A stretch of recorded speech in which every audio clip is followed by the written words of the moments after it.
Howdy folks, welcome back to my YouTube channel. I am your host, the Mighty Bjorn, and today for you I have a mighty game review of a game titled Blade Runner. Yes, I am doing a review of the 1997 Blade Runner that you can actually pick up on GOG. And there's a whole schmeal about it, but just showing off some footage here of the in-game product and how I talk about how I feel about it. It was developed by Westwood Studio, and the publisher was Virgin Interactive, and it was released November 14th of 1997, and it was only released on Windows PC. However, an enhanced edition was announced for Windows, PlayStation 4, Nintendo Switch, and Xbox One, and unfortunately has not come out yet, and it is to be announced of when it will come out. Basically, COVID has put a hex on things. So the idea is you're playing the part of a Blade Runner. No, not that Blade Runner. It's another Blade Runner. And you're going after a skin job, a replicant. Well, it's a group of replicants.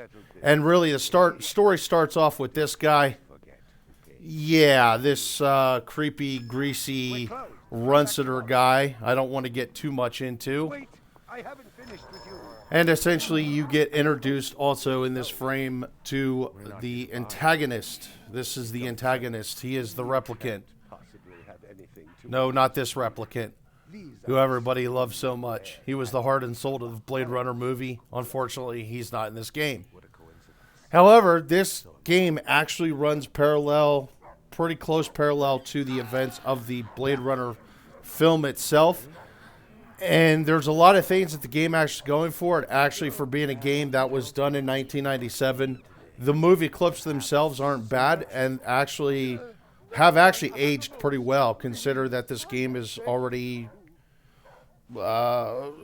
14 years old, 15 years old, give or take. I just trying to do that math off the top of my head.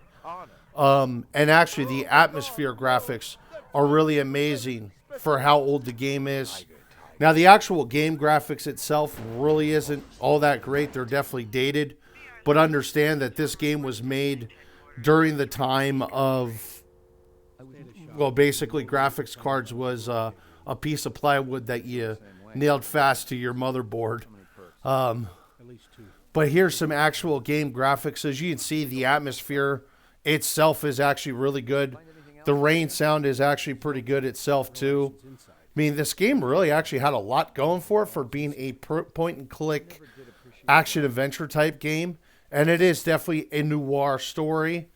The story itself is actually fairly decent considering there really wasn't professional-grade writers doing this stuff at this time. A lot of this stuff was actually still really experimental. And a lot of developers, per se, then compared to now, really didn't have an idea of actually how to do video games. They knew how to do video games, but they were still experimenting with a lot of different type of stuff. There's definitely some stuff that could have been done better in the video game, but they definitely could have done worse. And honestly, the video game could be done a heck of a lot better now. Maybe. I don't know. That's kind of a stretch looking at how some of the hottest video games of 2020 turned out. And then there's COD. And Cyberpunk got definitely more recognition than it should have. Oh, sorry. Back onto the whole idea here. So it's point and click, and basically the idea is you're going around to different locations, collecting clues, gathering information, and trying to find these replicants, the skin jobs, if you will. And when you find them, you have to put them down. Now, the interesting thing about this game is anyone in the game could be a replicant, including the protagonist, the character you're playing, Ray McCoy. So anyone can be a replicant. Anyone might not be a replicant, and even those that you expect to be a replicant ends up not being a replicant.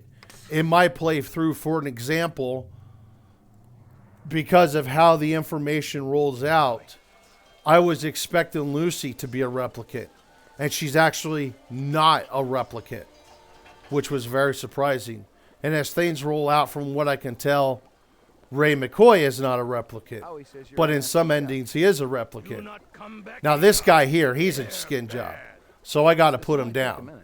I end up not putting him down here. He takes me on a little bit of a merry chase. And the interesting thing too is there's different locations that you go through in the game that you actually see in the movie, like Chinatown's one of them. Now you really don't get the huge atmosphere, the really crowded atmosphere that you got in the Blade Runner movie, but the difference is that's a movie and this is a game, and this was made at a time when you really couldn't do something like that efficiently. Well, actually, now that I make that statement, come to think about it, Cyberpunk 2077 couldn't do that efficiently, but it tried. So I was like, take a merry little chase here. But as I said, it's a point-click type of game. It's a detective noir type story. This is actually a type of game I'm not typically all that good with, nor interests me. Although that being said, actually Blade Runner here actually did interest me. Now I got to point and click and put this bad guy down, and then I find out he's a skin job. The next interesting thing that I found in the game itself is the actors. Like Gaff is in the game. God, I can't remember all the different characters off the top of my head. But a lot of the characters that were in the movie actually made their way back into the game, except for Deckard. And that being said, though, all those characters were actually voiced by the movie actors themselves. So they actually did have some professional actors attached to the making of this game. And essentially with what budget they worked with, they would have actually literally had to make one of the best point and click type games up until that point, and it would have actually had to have sold. And actually, from what I understand, it did sell actually fairly well. It was pretty successful, especially considering that when the movie had come out, the movie actually really wasn't very successful. It was kind of a cult film. And even growing up as a kid, I don't remember any moment where anyone would have considered Blade Runner as a successful film, including myself, even though I liked the movie Blade Runner. And now I'm an adult. It's actually pretty interesting to see how over the years, how the movie went from being a complete and utter flop into a cult classic, into actually being considered one of the best films ever made. I still feel that's a bit of a stretch, but it is a good film. That being said, they actually really captured the spirit of Blade Runner in this game. They did a great job. I actually liked it, even though this isn't my type of game. Another thing that they did that was really interesting as well is the game's got multiple endings, and it's really all based on how the game rolls out. Sometimes when you go to certain places, a character may or may not be there, which may or may not change how the outcome of your story goes. Another thing that it might turn out to is based on the different events, maybe because of the evidence you collect and the clues that you collect, stuff like that, information you gather, it might change how the story rolls out, which will give you different endings and may even change events throughout the game, and may even change how you do different things in the game. So it's actually all really interesting how they did that. They were definitely ahead of their time, really. I can't think of too many games that actually had different endings and different events just based on information and evidence that you collect and the different things that you do in the game and the different interactions that you have, etc. Now that is kind of something you expect anymore in games. You know, Cyberpunk had it. The Fallout games, the Skyrim games. I mean, I could literally continue. I mean, Fallout 2, I think, had 7 different endings to it. I could be mistaken in that statement. Maybe even more endings than that. It had quite a few endings. Other things that it captured, the game captured, that was also in the movie is you can see right here I'm using the Esper machine. So I'm checking out different photos to collect evidence. I'm enhancing the photos with the Esper machine, and that's giving me different clues and different information. That was a nice touch that came from the movie.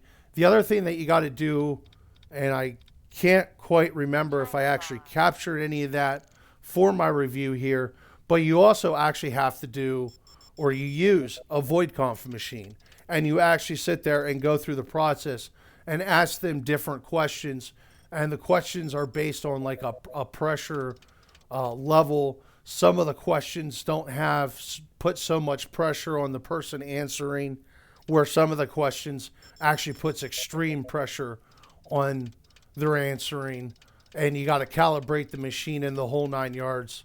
And that also changes how the story could roll out and how you find out if someone's a replicant or not, which, like I said, Lucy, I put her on the void conf machine at one point because she actually asked me to, and I was able to find out that she was actually not a replicant, even though I had anticipated she was.